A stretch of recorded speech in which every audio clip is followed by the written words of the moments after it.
The old man sat alone in the park until a stranger stopped and listened. The old man sat on a weathered bench in the park, his hands folded loosely over his cane, eyes fixed on the world that hurried past him without ever really seeing him. There was a stillness about him that seemed to blend into the background, as if he were part of the scenery instead of a person with a story. People walked by with coffee cups in their hands. Children tugged at their parents. Dogs barked as they chased after sticks. Yet no one slowed down, no one stopped, and no one wondered about the man who returned to that same bench every afternoon. Before we begin, make sure to subscribe if you love meaningful stories, and let me know in the comments where you're watching from. I really enjoy seeing where these stories travel. He had been coming here for years, ever since his wife passed. The park had been their place together. They used to stroll along the paths, sharing small jokes and talking about their day. Now, the laughter that once belonged to her lived only in his memory, echoing faintly each time the wind moved through the trees. He chose this bench because it faced the playground, where he used to bring his children when they were little. The sound of kids playing kept him connected to a time that felt both impossibly far away and painfully close. But today, like so many other days, he felt invisible. People glanced past him the way you might glance past a lamppost or a sign you've already seen 1,000 times. To them, he was simply an old man sitting with nothing to do, not someone who had once held a career, raised a family, or lived through joys and losses they could not imagine. He tried not to resent it. After all, he understood the rush of life. He remembered being young, in a hurry, with no time to pause for strangers. But understanding did not make the loneliness any lighter. His house was quiet now. His children lived states away, busy with jobs and families of their own. They called when they could, but calls did not fill the emptiness of the kitchen table or the silence in the living room. The park became his outlet, his place to watch life continue, even if he no longer felt part of it. Every so often, someone would nod or smile briefly in his direction, but no one stayed long enough to speak. He would watch them disappear down the path, their voices fading. It made him wonder if this was what it meant to grow old, to watch the world carry on without you, to fade into the margins while others lived in the center. Still, he came back each day. There was comfort in the routine, even if it also reminded him of what he no longer had. He liked the smell of the grass, the sight of birds landing near the pond, the sound of the city in the distance mixing with laughter close by. He felt both present and absent at once, as if he belonged and didn't belong at the same time. On this particular afternoon, he shifted his cane slightly and leaned back against the bench. He noticed a group of teenagers with headphones, their music so loud he could hear the thumping beat from where he sat. He watched a young mother kneel to tie her child's shoe, and he thought of the countless times he had done the same for his own kids. Each scene pulled at a memory, and he found himself quietly smiling at the familiarity of it all. Yet beneath that small smile was an ache, the ache of not sharing these thoughts with anyone, of holding them all inside. His wife used to tease him for narrating his observations out loud. He missed the way she would laugh at his comments, even when they were simple or silly. Without her, the words stayed unspoken, caught between his heart and his throat. He sighed softly, tilting his head back to look at the sky. It was a pale blue, streaked with thin clouds. The air carried the faint scent of cut grass, and for a moment he let himself just breathe it in. Somewhere deep down, he wondered if anyone would ever stop long enough to ask him about his story. He didn't know it yet, but the answer to that question was coming sooner than he imagined. The park looked alive with sound and color, but to the old man it felt like a world muffled by silence. He could hear children laughing, the rustle of leaves in the late afternoon breeze, even the bark of a dog chasing a thrown stick. Yet beneath those sounds there was a heavy stillness, the kind that pressed against him the moment he returned home each night and found the rooms waiting with no voices inside them. He had grown used to it, or at least told himself he had. Each morning, he followed the same routine: wake up in the quiet house, make coffee for one, sit at the kitchen table where sunlight no longer meant the same without someone across from him. The clink of the spoon against the cup echoed too loudly. After breakfast, there was little reason to stay indoors, so he walked the short distance to the park. That walk gave structure to his day, a way to trick himself into believing there was somewhere he needed to be. Still, the truth was that the silence followed him here. Surrounded by voices, it was almost worse. He could remember when those sounds once belonged to him: his wife's warm laugh, his children's constant chatter, the way his daughter once begged him to push her higher on the swing until she squealed in delight. Now the voices belonged to strangers. He only borrowed them for company, like someone leaning against a window just to hear life moving on the other side of the glass. Loneliness had a way of making time stretch. The minutes dragged when there was no conversation to break them up. He had tried the television at home, but the voices there felt hollow. Reading books helped some nights, but they only reminded him of the way his wife used to curl beside him with her own novel, pausing occasionally to read him a line she thought he would like. Those pauses had been the best part. Without them, the words blurred into background noise. He thought often of his children. They were good to him, he knew that. They called when they could, asked about his health, told him about their busy schedules and their kids' activities. But the calls were short, often interrupted by the demands of their lives. He never blamed them, though a small part of him ached with the wish that they needed him the way they once did. They didn't know how much he wanted to hear every detail, even the small ones. They didn't know that silence was not just an empty room, but something that lived in his chest and followed him everywhere. The park became his compromise. Here, he wasn't entirely alone. He could sit among strangers, watch their lives unfold, and feel, if only faintly, that he was part of something. But being part of something without truly belonging only deepened the ache. He noticed that no one really looked at him. People were wrapped in their own worlds, on phones, in conversation, tugging children along, keeping up with exercise routines. If their eyes did land on him, it was for just a moment, then gone again. The weight of being unseen was heavier than he let on. He told himself he didn't mind, but sometimes he caught the thought before it slipped away. If he stopped coming to the bench, would anyone notice the empty space where he used to sit? Would the absence matter at all, or would the park go on exactly the same? He tightened his grip on the cane resting across his knees and shifted slightly. The sun was lowering, casting longer shadows across the grass. He watched a father lift his small son onto his shoulders, both of them laughing as if nothing in the world could touch them. A memory surfaced, unbidden. Him lifting his own boy in the same way, decades ago, feeling that same laughter vibrate against his shoulders. The memory stung. This was the rhythm of his days. The park, the watching, the remembering, and the silence that filled the gaps between each moment. It was a rhythm he thought might last forever. What he didn't know was that the smallest interruption, a glance, a question, a stranger stopping to sit beside him, was waiting just ahead, ready to change the weight of his silence in a way he hadn't dared to hope for.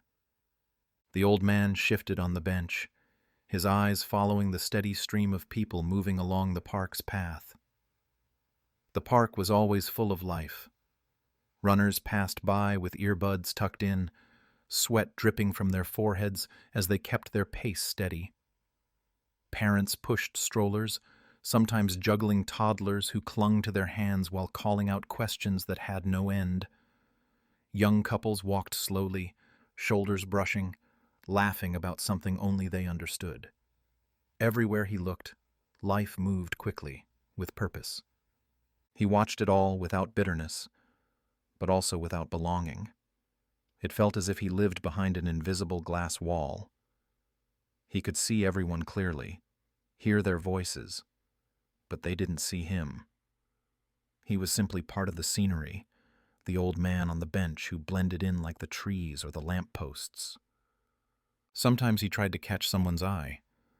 When a jogger slowed to stretch nearby, he nodded politely, but the runner glanced right past him, adjusting their watch instead.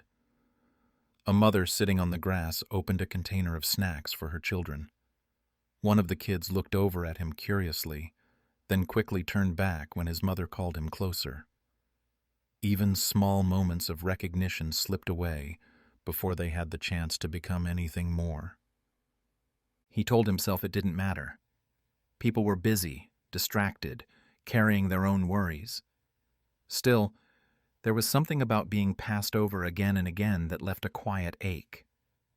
It wasn't the kind of pain that showed on the outside, but the kind that settled deep inside, heavy and hard to name. The bench had given him a front-row seat to the changing of seasons. He had watched trees shift from green to gold, then bare to budding again. He had seen families visit year after year, children growing taller between each season, their voices deeper, their energy just as wild. In a strange way, he felt like he knew them, even though they never knew him. He noticed when someone new began to jog regularly, when a couple brought a baby for the first time, when teenagers met by the fountain with backpacks slung over their shoulders. He collected these small details like treasures. But none of those treasures filled the silence. Observing was not the same as being part of a story. He often thought back to when he was younger, when strangers didn't feel like strangers. Back then, it seemed easier to start a conversation, to connect. Now, with his hair white and his steps slower, he felt people avoided looking too long at him. Perhaps he reminded them of things they didn't want to think about. Time, aging, the fragility of life. He leaned on his cane, resting both hands over its curved handle, and tried to imagine what it might feel like if someone stopped. What if someone asked him about his day? What if they wanted to hear his stories, the kind that lived in his memory and had nowhere else to go? He had so many of them, tucked away like old photographs no one opened anymore. The minutes dragged as he thought about this, his eyes following the movement of a dog that darted across the grass, chasing after a bright yellow ball. Its owner laughed as the dog bounded back with uncontainable joy. The sound pulled a faint smile from him. It reminded him of his own dog years ago, who used to fetch sticks for his children and nap at his feet in the evenings. The smile faded as quickly as it came, replaced again by the familiar quiet. People kept walking by, their steps quick, their conversations flowing. The park was full, yet he remained untouched by it all. He shifted again, feeling the wooden slats of the bench press into his back. The thought returned, one that had been with him often. Maybe this was simply what life was now, watching the world in motion while staying still. What he didn't know, as another group of people passed without notice, was that soon one person would break that pattern. One person would slow down. One person would see him not as part of the scenery, but as a man with a story waiting to be told. The afternoon sun cast a warm glow over the park, pulling long shadows across the path where people hurried in every direction. The old man had settled into his usual position, leaning slightly forward on his cane, eyes quietly tracing the flow of strangers. He expected nothing different from this day, just another stretch of hours filled with watching, remembering, and being overlooked. But then, Something happened that made him sit up a little straighter without even realizing it. A young figure slowed down. At first, he thought it was a trick of timing, the way someone might pause to tie a shoelace or check their phone. But this was different. The stranger didn't continue walking like the others. They lingered near the bench, eyes drifting toward him with a kind of curiosity that was rare. It wasn't the quick glance he was used to. This was longer, intentional. The stranger looked to be in their 20s, carrying a backpack slung over one shoulder. Their steps were unhurried, almost hesitant, as if they were deciding whether to move on or stop completely. The old man felt a flicker of nervousness rise in his chest, a feeling he hadn't experienced in years. He wasn't used to being noticed anymore. The stranger's eyes met his. It was a simple thing, but it startled him. Most people looked away the instant his gaze met theirs, but not this one. They held it, steady and unafraid. It wasn't pity either. He knew what pity looked like. This was something else, something closer to genuine interest. The old man shifted, adjusting his cane as if to prepare for whatever might come next. Part of him wanted to look away, to protect himself from the disappointment if the stranger only moved on after all. But another part of him, the part that still hoped, even after all this time, couldn't look away. The stranger smiled faintly, almost like an invitation, and then stepped closer to the bench. The old man's heartbeat quickened in a way that surprised him. He hadn't realized how much he longed for someone to come near, to pause, to choose him out of all the other faces in the park. He didn't speak right away. Words felt stuck, as if his voice had grown rusty from lack of use. Instead, he nodded slightly, a cautious gesture that was part greeting, part test. The stranger nodded back. It was small, but it carried weight. It meant they weren't rushing past. They weren't pretending not to see him. They were acknowledging him, acknowledging that he was there, that he mattered enough for a moment of their time. Something in the air felt different now.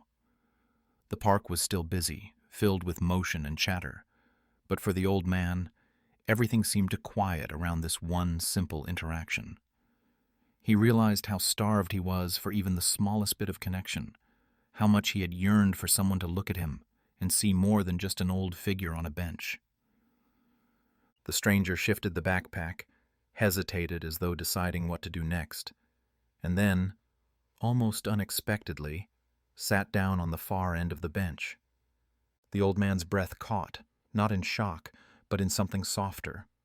Relief, maybe, gratitude, or perhaps just the fragile spark of hope. He didn't know why this young person had chosen him, or what would come of it. But as the stranger settled in, the old man felt the familiar rhythm of his daybreak for the first time in a long while. Someone had stopped. Someone had chosen to sit beside him. And for the first time in years, the silence that weighed on him didn't feel quite so heavy. The old man sat stiffly on the bench, not entirely sure how to handle the presence of someone beside him. For years, people had passed without a second glance. Now, this stranger had stopped and sat down as if it were the most natural thing in the world. He wanted to speak, to say something, but his throat felt dry. The silence between them stretched, filled only by the sounds of footsteps on the gravel path and the distant laughter of children playing on the swings. It was the stranger who broke the silence first. "Nice day, isn't it?" they said casually, turning their head just enough to meet his eyes again. The old man cleared his throat, surprised by how long it took to push out an answer. Yes, it is," he said softly. His voice felt smaller than he remembered, almost as if he hadn't used it in too long. The stranger nodded, smiling as though the reply was more important than the words themselves. They leaned back against the bench, looking out at the park. I come here sometimes after class, they added. Helps clear my head. The old man blinked, unsure why this person was sharing something so personal with him. Most people kept their lives locked away, and he had learned not to expect more than a polite nod, if that. He nodded in return, clutching the handle of his cane a little tighter. It's a good place for that, he said slowly. I've been coming here for quite some time. There was another pause, but it didn't feel as heavy as before. The stranger didn't seem in a hurry to leave. They glanced around the park, watching a dog chase after a frisbee, before speaking again. Do you live nearby? The question caught the old man off guard. He hesitated before answering, as if reminding himself how to hold a conversation. Just down the street, he said finally. A short walk from here. That's nice, the stranger said warmly. You must come here often, then. He gave a small chuckle, one that sounded rusty in his own ears. Every day, more or less. Habit, I suppose. The stranger laughed lightly, not unkindly. I think that's a good habit. The old man studied the young face beside him. They looked open, genuine. There was no trace of impatience, no glance at a phone as if waiting for something more important. For the first time in years, he felt as though someone truly wanted to hear him speak. He found himself saying more than he expected. My wife used to love this park, he said quietly, the words spilling out before he could stop them. We used to walk here together. The stranger turned toward him, listening intently. There was no interruption, no attempt to steer the conversation away, just listening. And for the old man, that was enough to loosen something in his chest. She's gone now, he added, his eyes fixed on the playground ahead. But I keep coming back. Feels like she's still here somehow. The stranger nodded slowly, their expressions softening. I'm glad you still come, they said gently. It must mean a lot. The old man felt a lump rise in his throat. He hadn't spoken those words aloud to anyone in years, not even to his children. It felt both painful and relieving at the same time, as though he had opened a window in a room that had been closed for too long. The silence that followed wasn't empty anymore. It was comfortable, even necessary. He didn't feel pressured to fill it. He simply sat beside this stranger who had taken the time to notice him, to listen, and to ask the simplest of questions that carried so much weight. For the first time in a long while, he didn't feel invisible. The old man had not expected the conversation to continue, but once the first few words had broken free, it was as if a door had opened that had been locked for too long. He sat a little taller on the bench now, his cane balanced across his knees, while the stranger leaned in slightly, their attention fixed on him. I used to be a music teacher, he said suddenly, surprising even himself. The words slipped out without planning, carried by a mixture of pride and longing. For more than 30 years, I taught children how to play the piano. Some of them didn't like practicing, of course, but every now and then one would discover they had a gift. That was something special. The stranger's eyes brightened. That sounds wonderful, they said sincerely. Did you always love music? The old man nodded, a faint smile tugging at his lips. Always. My father bought me a second-hand piano when I was a boy. The keys were chipped, the wood scratched, but it was the most beautiful thing I had ever seen. I would sit there for hours, plunking away until the notes made sense. His smile faded a little. When I met my wife, I played for her. She said it was what made her fall in love with me. He paused, letting the memory linger in the air. For a moment, he could almost hear her laughter again, the way she used to tease him about playing the same love song over and over until she demanded he learn something new. His chest tightened, but instead of turning away from the memory, he shared it. She used to sit on this very bench while our children played.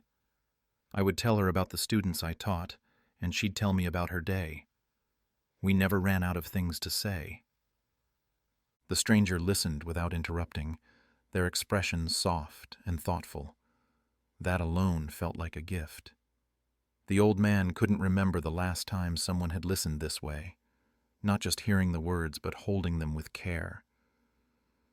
"I don't play much anymore," he admitted quietly. "The house feels too empty for music. It doesn't sound the same without her there to listen." For a long moment, neither of them spoke. The park carried on around them, children laughing, a dog barking in the distance, the rustle of wind through the trees. But here on the bench, time felt slower. The stranger shifted slightly. "I used to take piano lessons," they said, almost shyly. "When I was a kid. I wasn't very good, but I remember my teacher always saying music could tell a story when words weren't enough. I think she was right." The old man's eyes warmed at that. "She was," he said firmly. "Music speaks in ways people often can't." He felt a surge of something he hadn't in years. Connection. The kind of connection that made him want to keep talking, to keep opening the box of memories he usually guarded so tightly. "My children," he began, then stopped, steadying his voice. "They're grown now, busy with their own lives. I don't see them much, but when they were little, this park was everything to us. Birthdays, games, even just summer afternoons. We lived our lives here." He gave a soft laugh. "They'd run until they were exhausted, and then fall asleep in the car on the way home. My wife and I used to look at each other and smile, as if we had the world right there." The stranger smiled too, and it wasn't forced. It was the kind of smile that came from imagining the picture and feeling the warmth of it. The old man felt lighter somehow. The stories that had weighed heavy inside him, waiting with no one to hear them, now spilled out and found a place to land. And as the stranger leaned in just a little closer, nodding, listening with genuine care, the old man realized something important. The silence he had been living in wasn't as unbreakable as he once believed. All it took was one person willing to sit, to ask, and to listen. The bench felt different now. The old man no longer sat hunched and guarded, but more open, as though the simple act of being listened to had shifted the weight he carried.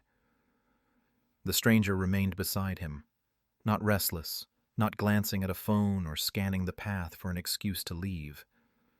They were there, fully there, and that alone made the old man's chest feel lighter than it had in years. He had told them about his wife, about his music, about the small joys of raising children in this very park. What he hadn't expected was what came next. "My grandmother used to love the piano," the stranger said softly. Their voice carried a tone that made the old man pause. "She passed away last year. I used to sit with her sometimes while she played, even though I didn't understand the pieces. She'd close her eyes and let her hands move like she was somewhere else entirely. I miss that." The old man turned to look at them more closely. Their expression had changed.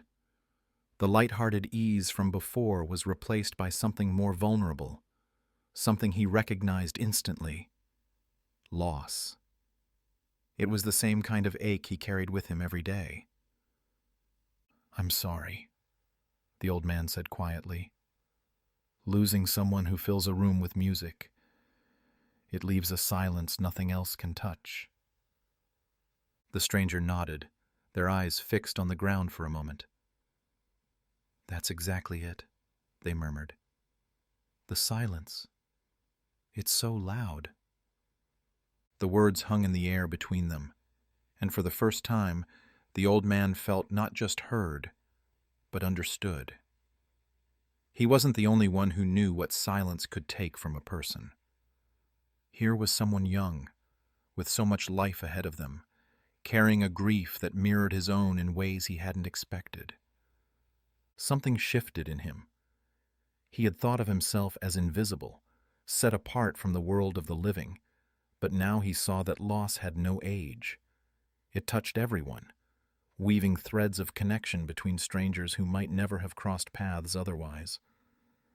"I used to play a certain piece for my wife," he said after a moment. "Her favorite. Even when she was tired or upset, it could make her smile again. Do you know what I've been thinking lately? That maybe music doesn't just belong to those who play it. Maybe it stays with the ones who hear it. Maybe your grandmother's music still lives in you." The stranger lifted their eyes, and there was a brightness in them that hadn't been there before.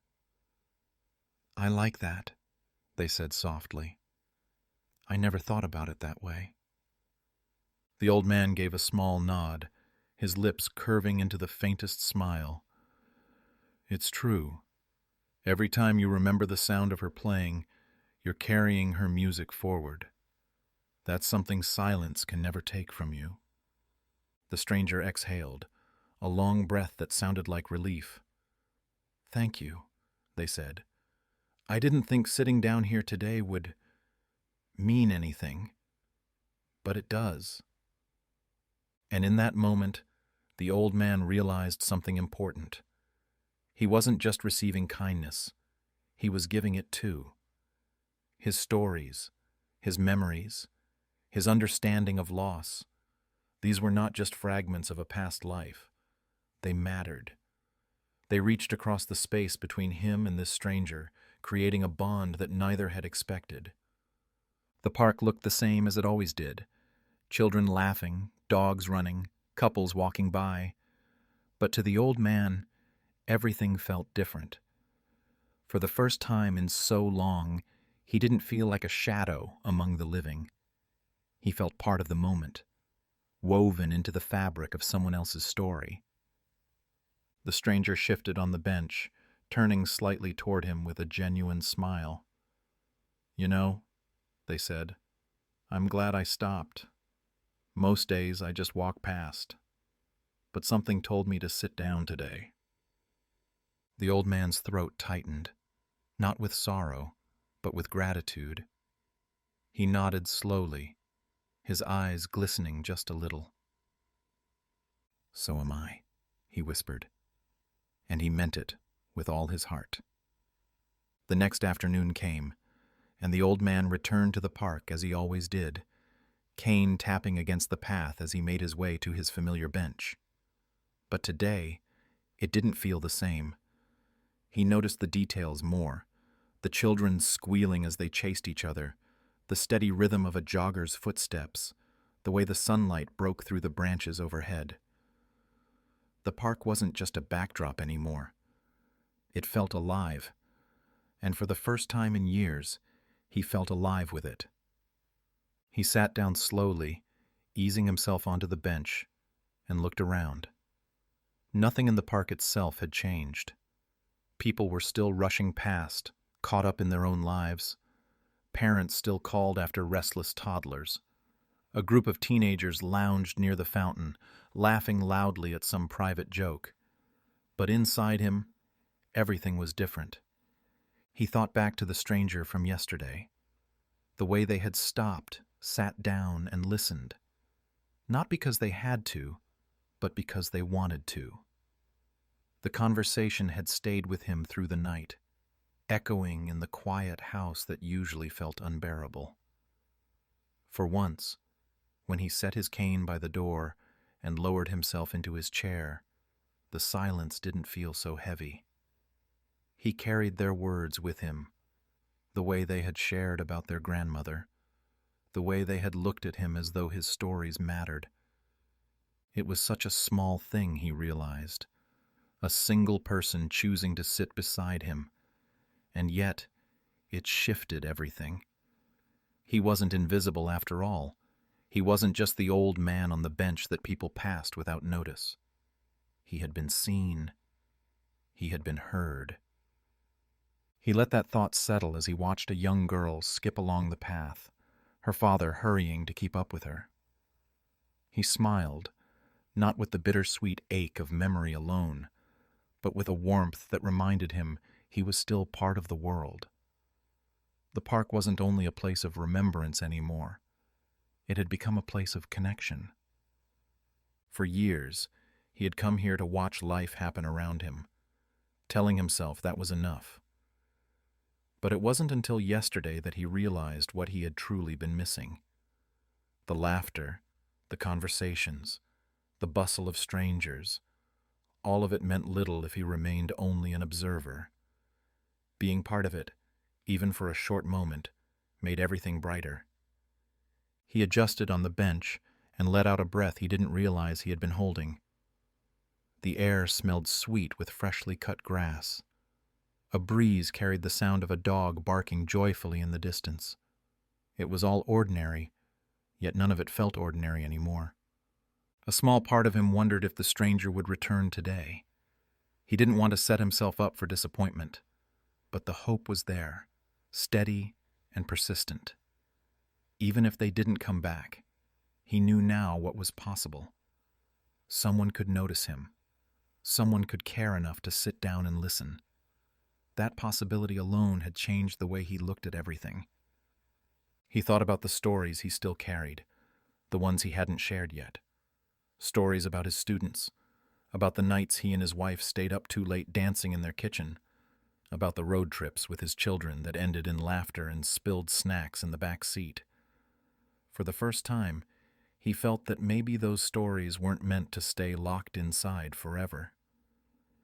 The old man shifted his cane, resting both hands over it, and watched the park come alive around him.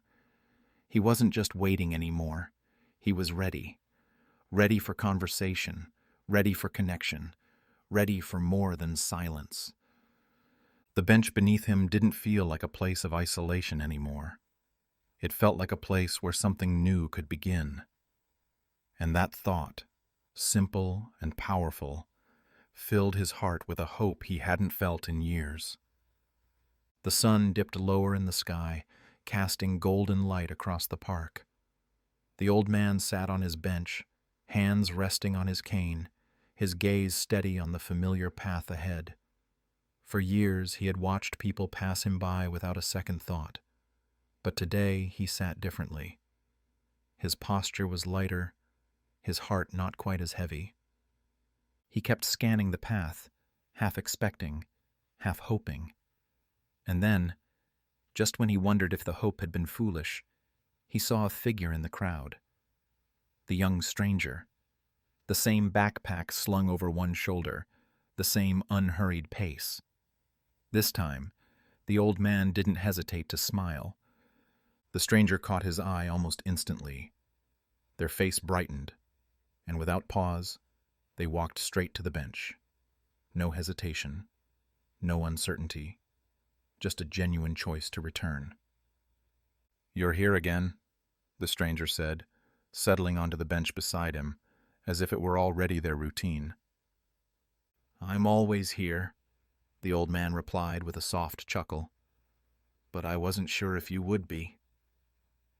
"I told you I'd come back," the stranger said, their tone steady and warm. "And I meant it." The words landed gently, but they carried weight. Promises weren't something the old man heard often anymore. It had been years since anyone's plans revolved around him. Now, here was this young person who had no obligation, no reason other than choice, showing up again. They began to talk, the way they had before. At first, it was simple, about the weather, about the people passing by. Then, the conversation deepened. The stranger asked about his students, and he shared stories of the children who had struggled at first, but eventually found confidence in their music. He laughed at his own memories, and to his surprise, the stranger laughed with him. The sound of shared laughter felt like something he had been missing for far too long. After a while, the stranger spoke about their own life, about classes, about trying to figure out what came next, about the pressure of expectations. The old man listened, really listened, and offered the kind of reassurance only years of living could provide. What struck him most was that their stories met in the middle. One was nearing the end of life's long journey, the other just beginning, but somehow they understood each other. The park was still buzzing with activity, but for the old man, it felt quieter now. Not because the noise had lessened, but because the loneliness had. The bench no longer seemed like a place where he sat invisible. It had become a meeting place, a bridge between two very different lives that now shared something in common. As the sun dipped lower, the stranger stood reluctantly. "I should go," they said, swinging the backpack onto their shoulder. Then, almost as an afterthought, they added, "But I'll see you tomorrow?" The old man's heart swelled at the question. It was casual, almost tossed out lightly, but to him it was everything. He nodded, his voice steady but touched with emotion. "I'll be here." The stranger smiled, gave a small wave, and walked off down the path. The old man watched until they disappeared into the crowd. When he finally turned his eyes back to the park, it looked different once more. The laughter of children felt brighter, the footsteps of strangers less distant. For the first time in years, tomorrow didn't feel like just another day to fill with routine. It felt like a promise. He sat a moment longer, breathing in the evening air, his chest lighter than it had been in a long time. For so long, he had feared he would fade into the background, unseen and unheard. But now, he knew differently. Someone had noticed. Someone had stopped. And someone would return. The old man rose slowly from the bench, leaning on his cane as he started toward home. For the first time in years, he didn't feel like he was walking into silence. He was walking into tomorrow, with hope. Thank you for watching. If you enjoy meaningful stories like this, we'd love to have you as a subscriber.